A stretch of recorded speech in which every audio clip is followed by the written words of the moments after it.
بسم اللہ الرحمن الرحیم۔ عزیز طلباء، آج ہم غالب کی شاعرانہ عظمت کے حوالے سے بات کریں گے اور غالب کے فکر و فن کا جائزہ لینے کی کوشش کریں گے، جس پر غالب کی عظمت کی بنیادیں قائم ہیں، استوار ہیں۔ تو غالب کی شخصیت اور ان کے فکر و فن کے حوالے سے جو سب سے نمایاں پہلو ہے وہ ان کی شاعری ہی ہے، لیکن غالب صرف شاعر ہی نہیں تھے بلکہ ایک بہت عمدہ اور صاحب اسلوب یعنی ایک سٹائل کے مالک، ایک صاحب طرز نثر نگار بھی تھے، اور وہ اس حد تک منفرد نثر نگار تھے کہ ان کی نثر کے حوالے سے بہت سے نقادوں کا یہ کہنا ہے کہ اگر غالب کا دیوان آج محفوظ نہ رہے تب بھی غالب اپنے خطوط کے حوالے سے ہمیشہ زندہ رہیں گے، یعنی ان کے جو خطوط کے مجموعے ہیں، ان کے خطوط وہی انہیں زندہ رکھنے کے لیے کافی ہیں۔ اگر دنیا سے کسی وجہ سے کسی بنا پر ان کا دیوان ناپید ہو جائے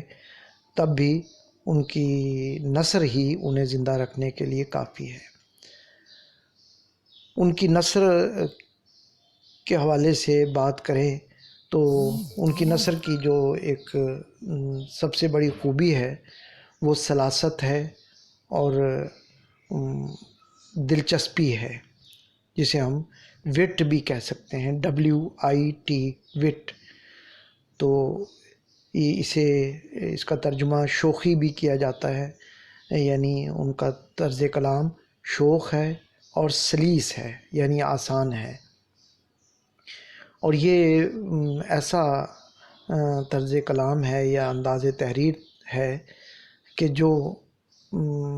غالب سے پہلے تک ناپید تھا۔ غالب سے پہلے ہمیں اس انداز کا طرز کلام، اس انداز کا طرز تحریر نہیں ملتا۔ یہ غالب ہی تھے جنہوں نے اپنے خطوط کے ذریعے ایک ایسا طرز تحریر ایجاد کیا اور ایک ایسا طرز تحریر متعارف کروایا کہ جو بعد میں سر سید کے ذریعے سے ہوتا ہوا شبلی، حالی اور ڈپٹی نذیر احمد سے ہوتا ہوا جامعہ عثمانیہ یونیورسٹی تک پہنچا، اور جامعہ عثمانیہ یونیورسٹی کے ذریعے سے اردو کی اعلیٰ ترین مدارج میں تدریس ممکن ہوئی۔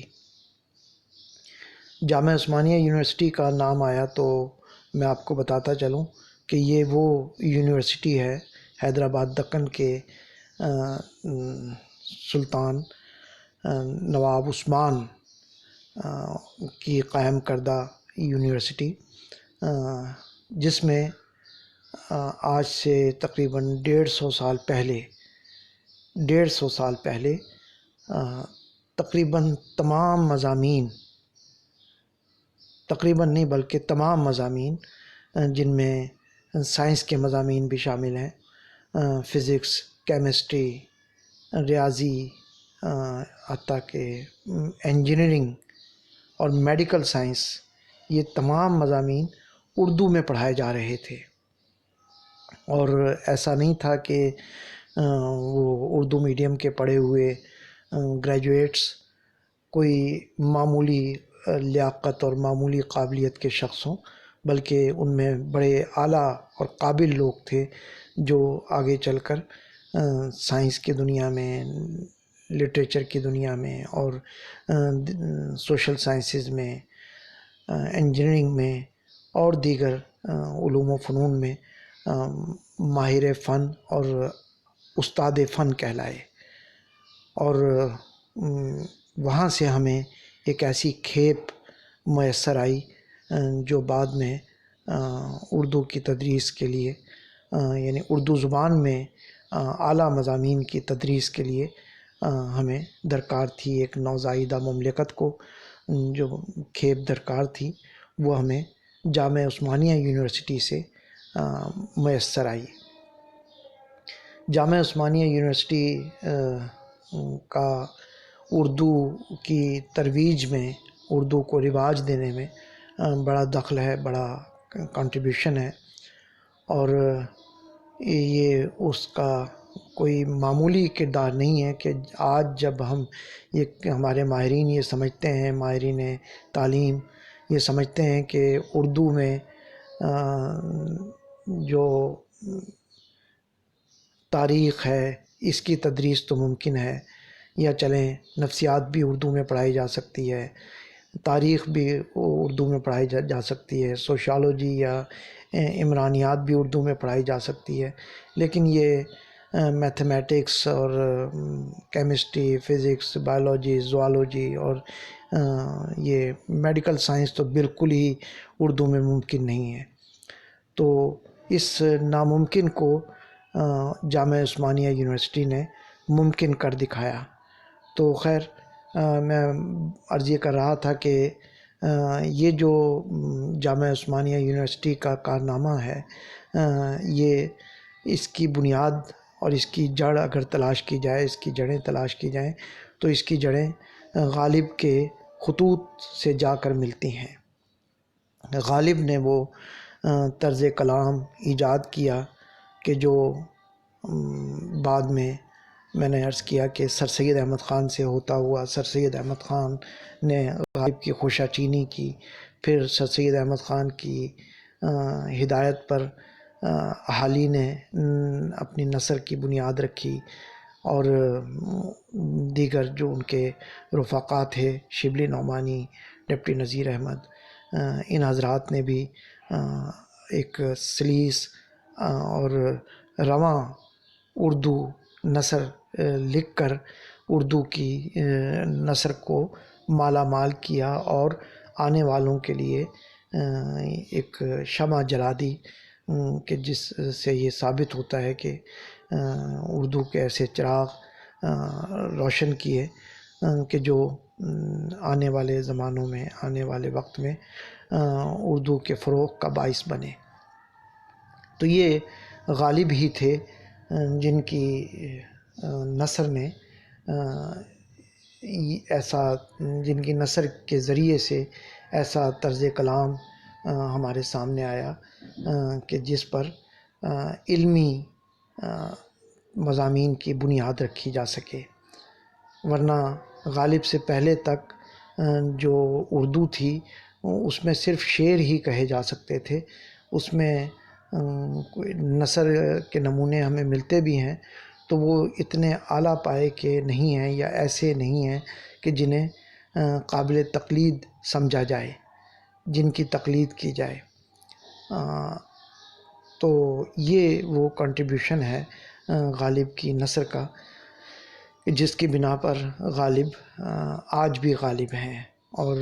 جب بھی اردو کے امکانات کی بات ہوگی، اردو کے فروغ کی بات ہوگی، تو سلسلہ غالب سے جا ملتا ہے۔ تو غالب کی فکر و فن یا غالب کی عظمت کا ایک پہلو تو ان کی یہ نثر ہے جو ہمیں خطوط کی شکل میں ملتی ہے، اور دوسری چیز ان کی شاعری ہے۔ شاعری میں انہوں نے اگرچہ صرف ایک چھوٹا سا دیوان ہی لکھا، لیکن وہ چھوٹا سا دیوان دنیا کے بڑے بڑے شاعروں کے بڑے بڑے شعری مجموعوں پر بھاری ثابت ہوا۔ یوں تو انہوں نے فارسی کلام بھی لکھا، اور فارسی میں بھی وہ بڑے اعلیٰ درجے کے شاعر اور بہت پرگو شاعر تھے، یعنی فارسی میں بھی ان کی اتنی زیادہ غزلیں ملتی ہیں کہ ایک بڑا ضخیم مجموعہ پنجاب یونیورسٹی کے زیر اہتمام شائع ہو چکا ہے۔ تو غالب لیکن اپنی اردو شاعری کے مقابلے میں اس فارسی شاعری کو زیادہ اپنے لیے قابل فخر سمجھتے تھے اور زیادہ اس سے پیار کرتے تھے. لیکن یہ ایک عجیب بات ہے کہ غالب جس بنا پر غالب کہلائے وہ ان کی اردو شاعری ہے. اردو شاعری میں آخر ایسی کیا بات تھی کہ جو غالب کو اس مقام اور مرتبے کا حامل ٹھہرایا گیا کہ اگر ہمیں اردو شاعری میں 3 نام منتخب کرنے پڑیں اور اگر آپ سے یہ کہا جائے کہ اردو شاعری کے کوئی سے 3 بڑے ناموں کا انتخاب کریں تو مجھے یقین ہے کہ آپ غالب کا نام ضرور اس میں شامل کریں گے. آپ اردو شاعروں کا جتنا مرضی کڑا انتخاب کر لیں لیکن غالب کا نام اس میں شامل ہوگا. اگر آپ پوری اردو شاعری میں سے 10 اردو شاعروں کا نام منتخب کرتے ہیں تو ان میں ایک نام غالب کا بھی ہوگا، اور اگر آپ 5 نام منتخب کرتے ہیں تو ان میں بھی ایک نام غالب کا ضرور ہوگا، اور اگر آپ 3 نام منتخب کرتے ہیں تو اس میں بھی ایک نام غالب کا ہوگا. تو اس سے آگے جانا حد ادب ہے، حد ادب کے خلاف ہوگا. اس لیے میں یہیں سے واپس لوٹ آتا ہوں. غالب ان بڑے شاعروں میں سے ہیں کہ جو ہمیشہ اپنے فکر و فن سے لوگوں کے دل و دماغ کو منور کرتے رہتے ہیں. غالب کی شاعری میں ایسی کیا خاص بات تھی کہ جو غالب آج بھی غالب ہیں، اور غالب کو ہم اردو کے چند منتخب شعراء میں شمار کرتے ہیں. تو غالب کی شاعری کا سب سے نمایاں پہلو، یا جسے ہم غالب کی عظمت کا راز بھی کہہ سکتے ہیں، وہ ان کی فکر ہے. یعنی غالب کا تخیل، غالب کی فکر، غالب کی سوچ اور فکر غالب کی شاعری کا وہ نمایاں پہلو ہے کہ جس نے غالب کو غالب بنایا. یہ وہ پہلو ہے کہ علامہ اقبال جیسے بڑے شاعر بھی اس پہلو کا اعتراف کیے بغیر نہیں رہے. آپ جانتے ہیں علامہ اقبال کتنی بڑی شخصیت تھے. مشرق اور مغرب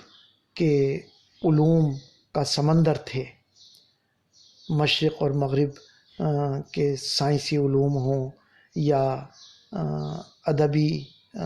فن پارے ہوں، ان سب کا مطالعہ کیے بیٹھے تھے. فلسفے کا مطالعہ، مذہبیات کا مطالعہ، تقابل ادیان، اور اسی طرح شعر و ادب، مختلف زبانوں کا شعر و ادب. عربی اور فارسی تو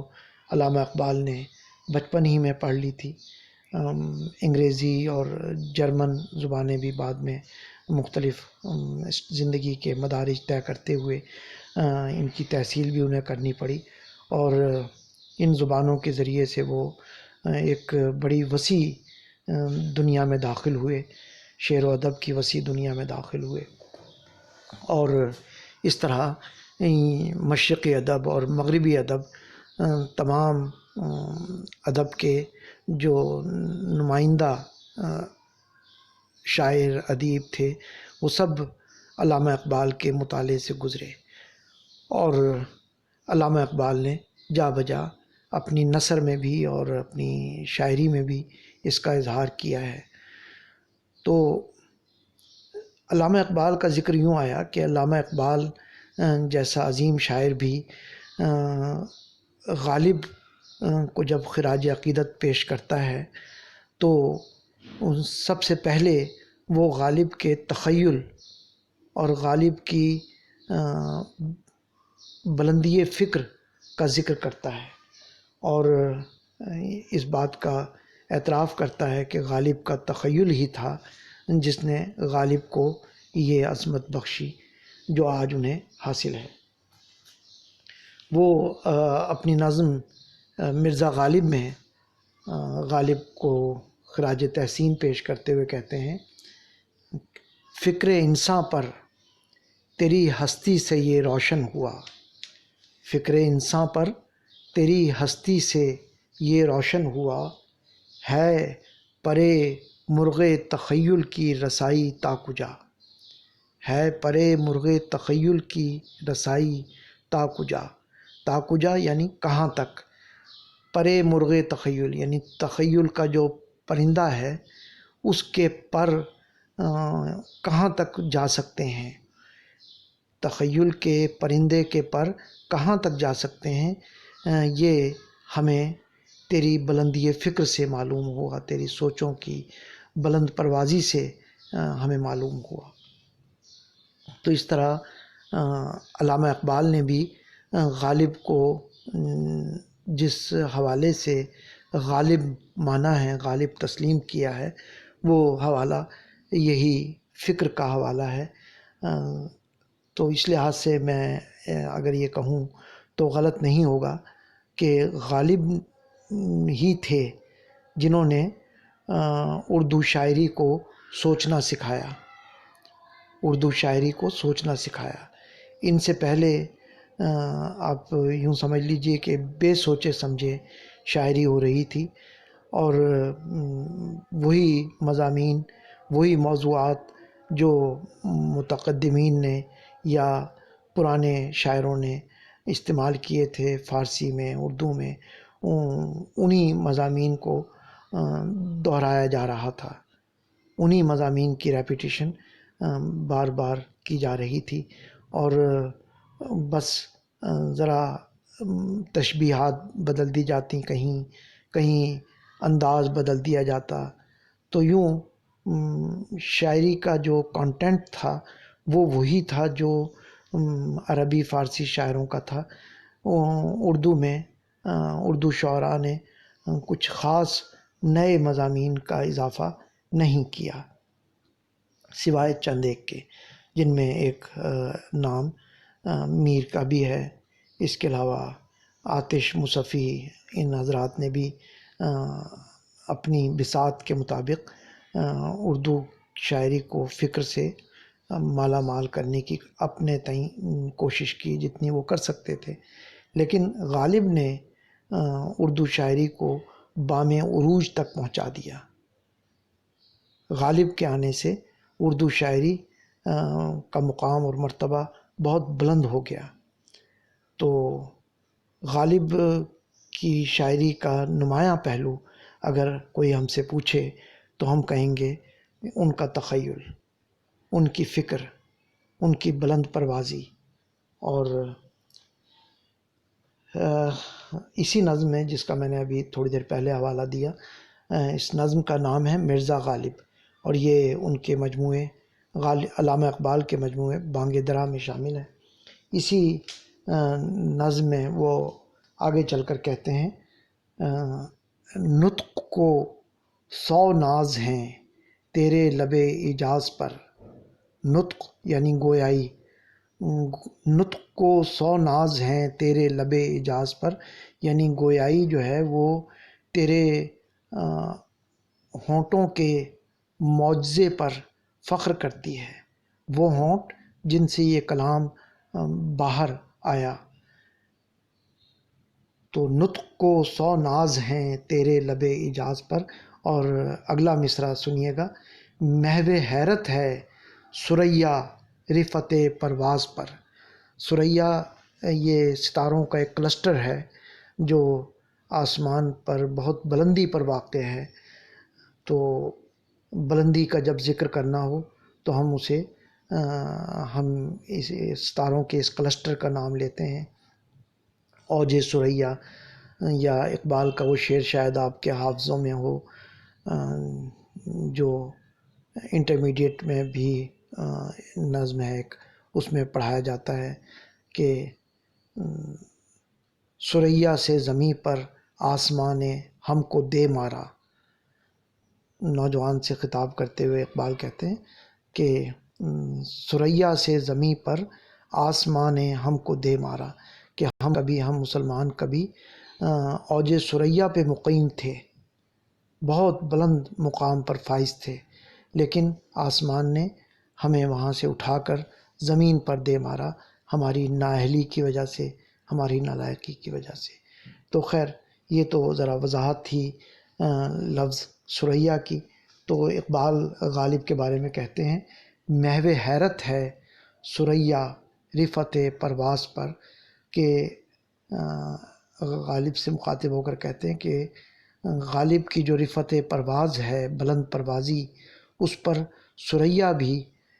حیرت میں ہے۔ وہ اس بات پر حیران ہے کہ میں تو اپنے آپ ہی کو سب سے بلند جگہ پر سمجھتی تھی،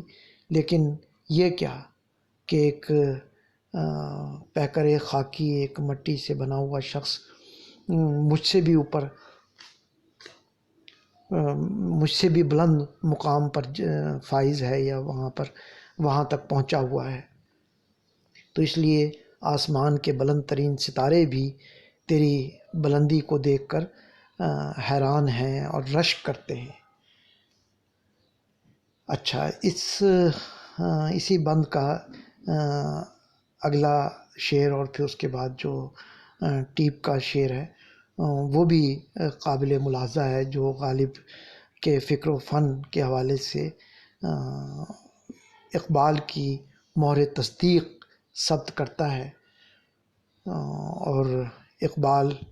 غالب کی فکر کی بلندی پر اپنی مہر لگاتے ہوئے کہتے ہیں، شاہد مضموں تصدق ہے تیرے انداز پر۔ شاہد مضموں یعنی جو بھی تو بیان کرتا ہے، یعنی جیسے شعر میں ایک چیز اس کا کانٹینٹ ہوتی ہے اور ایک چیز اس کا پیکر ہوتی ہے، یعنی الفاظ جسم ہیں اور ان کے اندر جو خیال ہے وہ اس کی روح ہے۔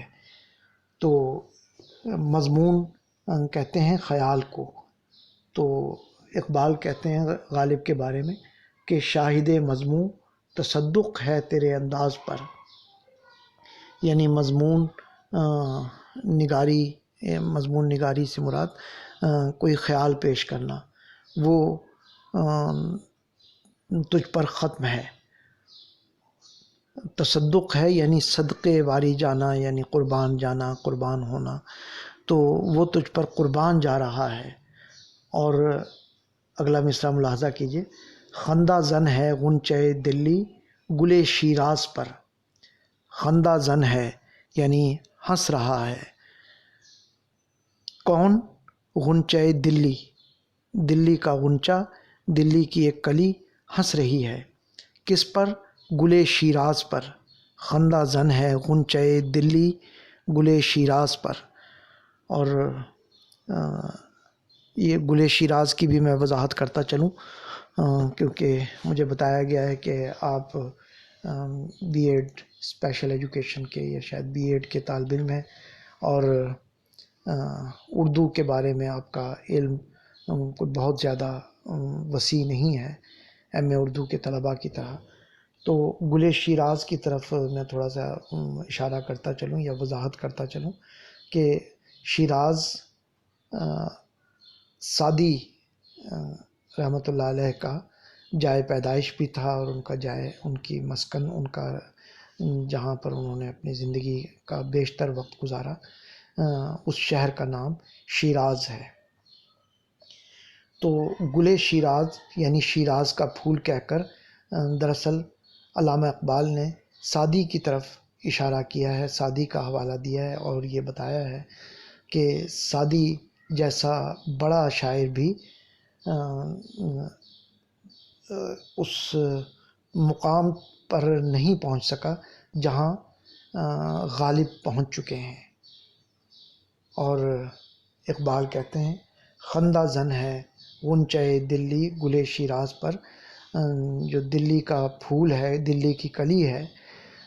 یعنی غالب، وہ اس گل شیراز پر مسکرا رہی ہے،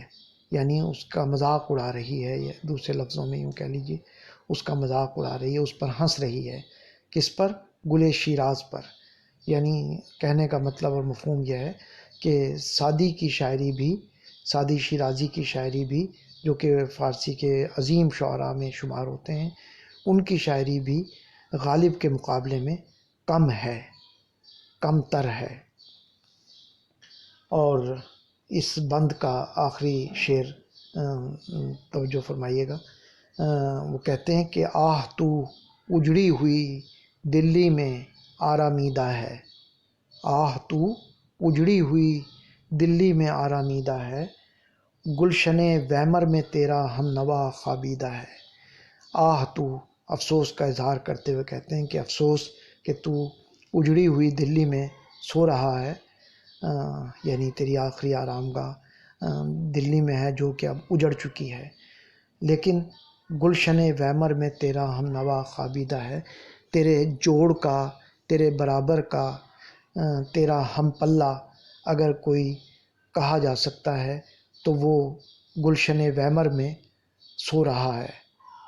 گلشن ویمر یہ جرمنی کا ایک شہر ہے جہاں گوئٹے مدفون ہے، تو گلشن ویمر کہہ کر علامہ اقبال نے گوئٹے کی طرف اشارہ کیا ہے۔ آپ کو پتہ ہے کہ شاعری میں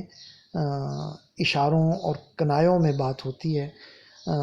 اور صاف صاف بات کہنے سے عام طور پر